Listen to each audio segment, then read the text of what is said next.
Hello. Yes, hi, I'm Emma Russell. Thank you very much for having me. It's lovely to meet you all.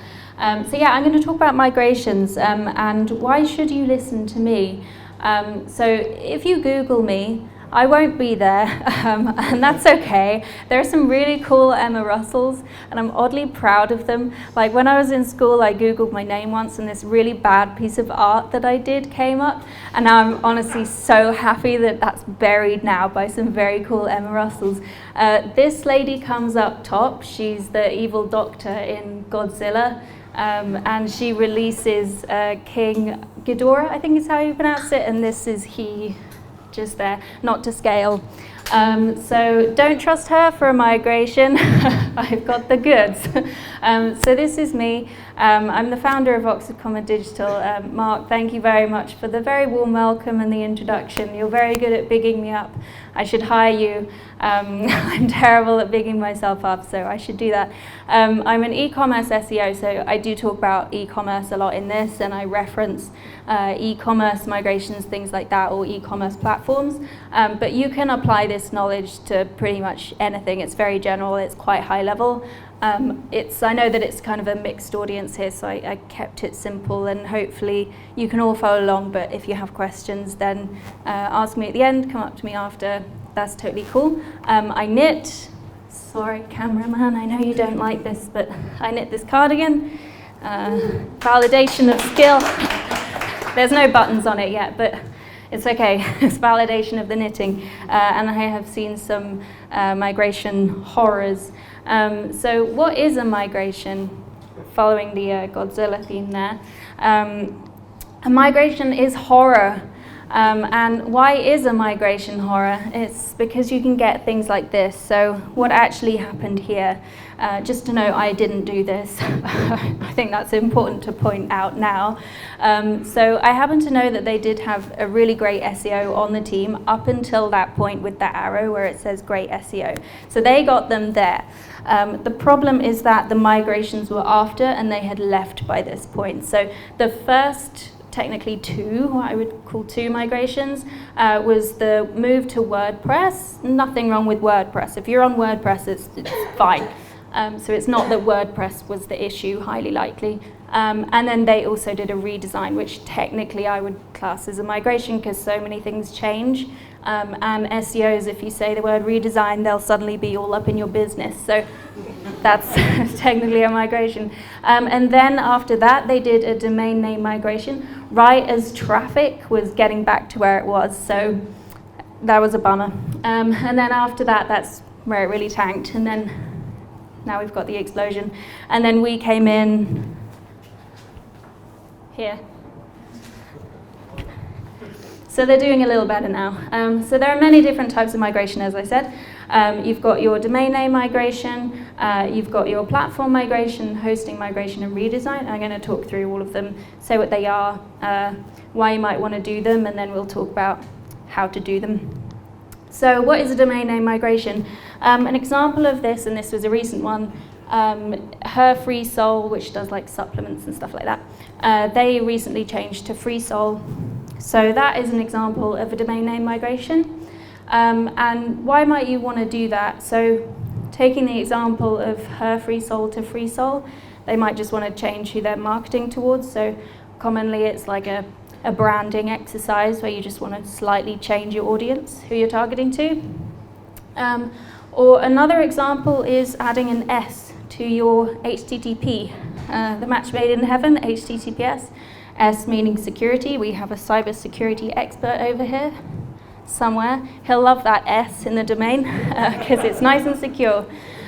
So that moving from HTTP to HTTPS, that's technically a domain name migration. And so, there's lots of different reasons. But again, SEOs will be all up in your grill as soon as you say that. So what are some common pitfalls? Your redirects aren't added properly. This is absolutely major. A migration isn't all redirects, but you do have to make sure that they are done correctly. Or you've built up authority under a different name. So one example of this going wrong is WooCommerce changing to Woo, and their traffic went like that. And then they changed it back to WooCommerce, and it went like that. So it's just an example where their redirects were probably fine. I didn't look, but yeah, they built up authority under WooCommerce, changed to Woo, it tanked it, and then they came back. So what is a platform migration? Now this is where you change your tech stack. So for example, you might want to move away from Squarespace. No shade, but shade. Towards something like Shopify, much better. So for example, you might want to move because you've outgrown the current functionality of your tech stack. If you're using Squarespace, for example. Or you have requirements that you didn't know you had, and then you realize that actually your tech stack doesn't meet those requirements. So for example, if you've set up an e-commerce store on Squarespace, and you realize that actually search engines can't find your products because all of your product listing pages are client-side rendered, which Google doesn't always put in the resource to render, so it just won't see your products. Very irritating. Squarespace. Use Shopify. So what are some common pitfalls? Essentially, it doesn't give you what you want, what you need anymore. Your business has probably outgrown it, or you've realized actually it just never met your needs. So what is a hosting migration? This is where you change your hosting or your server setup. For example, if you change from Squarespace, a proprietary platform. Sorry, I'll stop. So this is a proprietary platform. Essentially, you use their servers.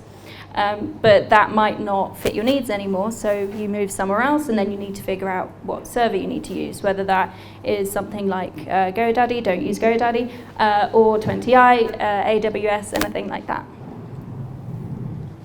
So you might want to change because they don't guarantee enough uptime for you, or you end up getting quite a few users and you just want to scale.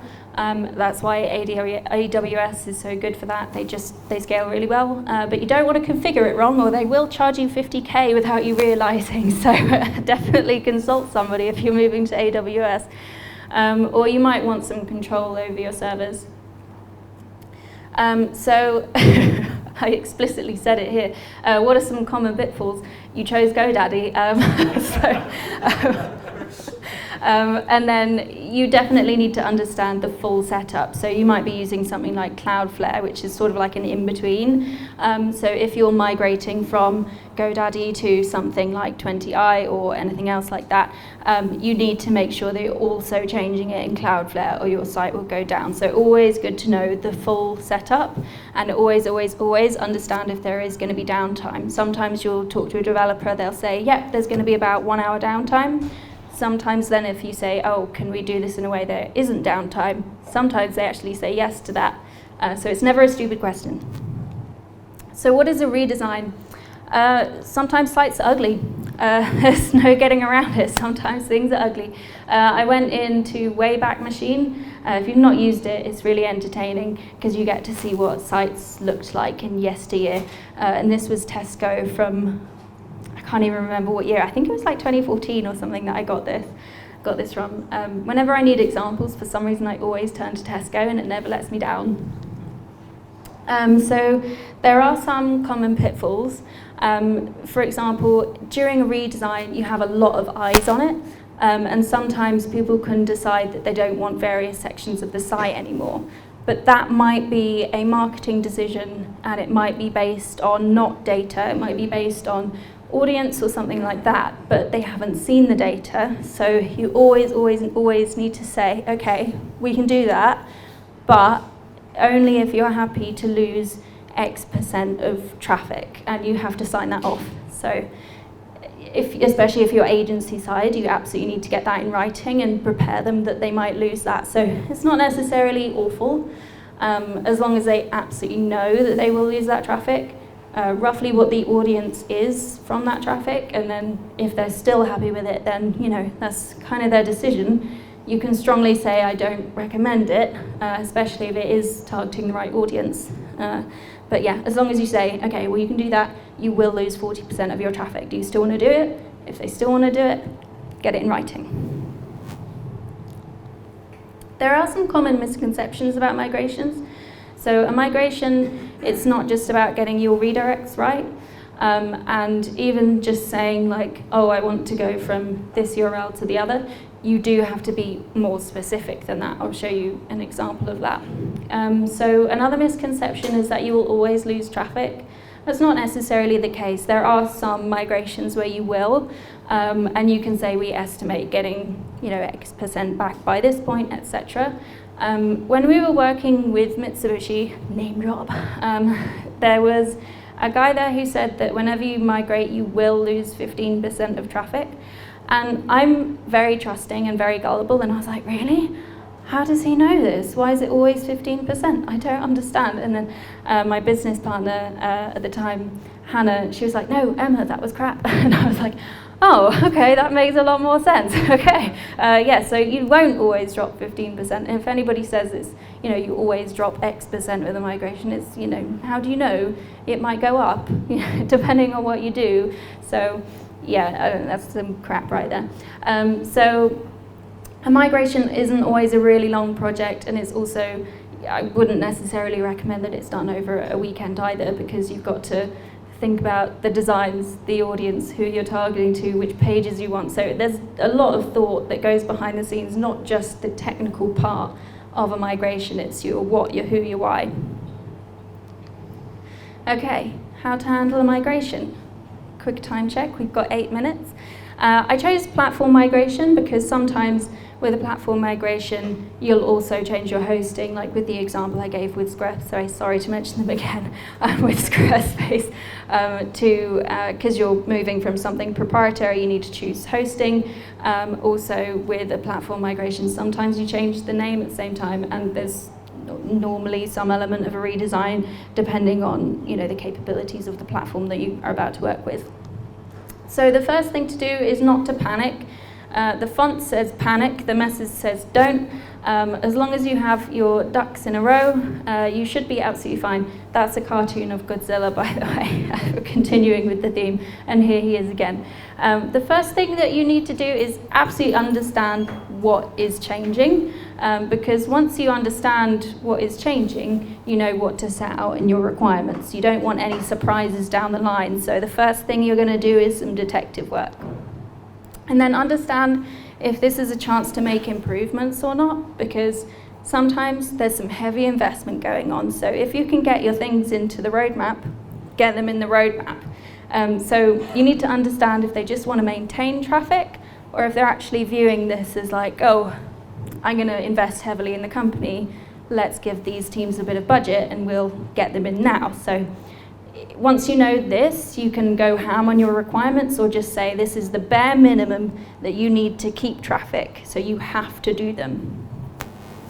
So good to understand that. So expanding on what I just said, and going back to the graph that I showed you earlier, what they absolutely should have done with this is acknowledged that actually I'm at this level, I want to keep that, so what is working, what is getting me to this point, so how do I keep them? And you absolutely have to understand as SEOs, as marketers, what is actually driving that. So what we use is a keep or remove report. And typically, you'll be working with other marketers who have done this too, and they'll say something like, oh, we want to remove this section of the site. You can then take this and say, okay, well, if you want to reduce content, we actually recommend keeping some of this, but you can lose some of that. So you can kind of use that as a way to compromise. And create your requirements. So this is what I mentioned earlier about the redirects being specific. You might have more requirements for just the redirects than this, but I have stipulated here exactly what I want for just this migration. So this is tailored towards this. I do have example documents because I thought it would be quite boring to just go through lots of different spreadsheets with you, so feel free to go through them in your own time. It's like a template that you can use. You will absolutely need to change them and make them your own, because it won't fit every migration, but it's a good basis to go off and to see what one looks like. So yeah, how many is that? Quick math. There's 5 requirements there. for just the redirects. So, when you're factoring in all of the requirements, your documentation can actually be pretty hefty towards the end of it. And I mentioned that so I did work at House Fraser, and I'm not going to lie to you, we were smashing it on digital, the stores were not smashing it, and so that is why it eventually tanked a little bit. At the time there was a lot of press about why that happened, because House Fraser is it's a high street brand, some people really like it. I really liked it, it was great. When I was there I was like, oh, this is the one. It wasn't the one, unfortunately.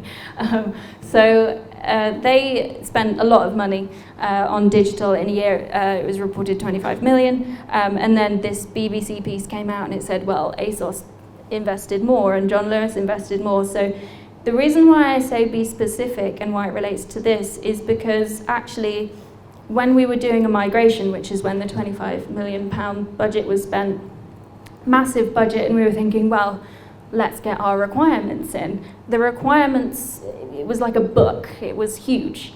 And when it went towards the development agency that we were working with, the sales guy there was quite dismissive and was like, yeah, haven't read it, but we can do it. And just sort of didn't really understand that it was very extensive. So what we ended up having to do, because it was so specific and because they hadn't essentially budgeted for it, but it was actually for the time, it was next level stuff. It was really cool things that you really want to work on that you finally get to work on. So it was not cheap stuff. And so what they ended up doing was fighting us on every single little thing to actually get it done or not get it done, because they wanted to spend as little time on it as possible because they'd underestimated, which is obviously, that sucks for them. But what I'm trying to say is that you never know what is going to happen further down the line. So you might make these requirements thinking it'll be fine, it'll be smooth sailing, but actually then it isn't. And there's a spanner in the works. So you never know when that specificity is going to really come in handy. So do it, be specific. Get involved, get all up in their grill, whoever there is, get in there. Because when you think about it, SEO has so many different touch points. I have 2 minutes, sorry. But I think I've got 1 slide left. SEOs, we talk to content people, we talk to UX people, we talk to designers, developers, general marketers, we talk to everybody. And so there is actually a lot that you need to get involved with in a migration. So get involved, essentially. Have your cutover tasks that you need to do, but then talk to everybody else that you would normally have a touch point with. Find out what they're doing, work on it with them.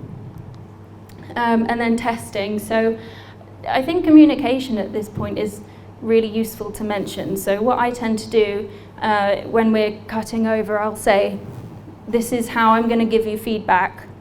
I'm going to prioritize the stuff where if shit hits the fan, this is coming to you first, it's coming to you immediately. You're not going to wait for a spreadsheet to be completely done with, looking at a title tag on a page that 5 people saw last year. You are getting the urgent things immediately. And if you communicate that early on, they know to expect it. And if they get it, they know that it's urgent. So always communicate how you're going to test, because it can make things a lot smoother down the line. To name drop again, we did a migration with Bob's Stores, the department store in the US. And they had accidentally gone live with a canonical, which is the tag that tells Google what to actually index. They went live with that pointing to their staging site. And I kid you not, within 5 minutes of going live, Google had changed what ranks in search to be the staging site. So we were like, shit. But we had primed the devs that, if something is really wrong, then please help us and help us quick. But within the time that we'd spotted it, and by the time a fix went live, it had completely changed in Google. So it's always good to be on it, because you never know when Google's going to be on it. And it actually didn't take very long for it to be fixed in Google afterwards. So yeah, Google was crawling that day. Not the best day to be crawling, but there you go. You never know. This is just the list of the high priority tasks that I mentioned, but then, say if it's high priority, you'll get it then. If it's not, it will all be coming into a spreadsheet. I don't recommend nudging your developers too much in the day when it's gone live, because they've got other stuff going on. They can hear from you if it's urgent, but otherwise just put it in a spreadsheet, give the feedback all at once, and then leave them alone. So then test against your requirements, and do this on staging. Essentially the aim is that nothing is a surprise when it gets to live. You need to be testing at every single iteration. So yeah, as I said, get up all in their business. Thank you very much.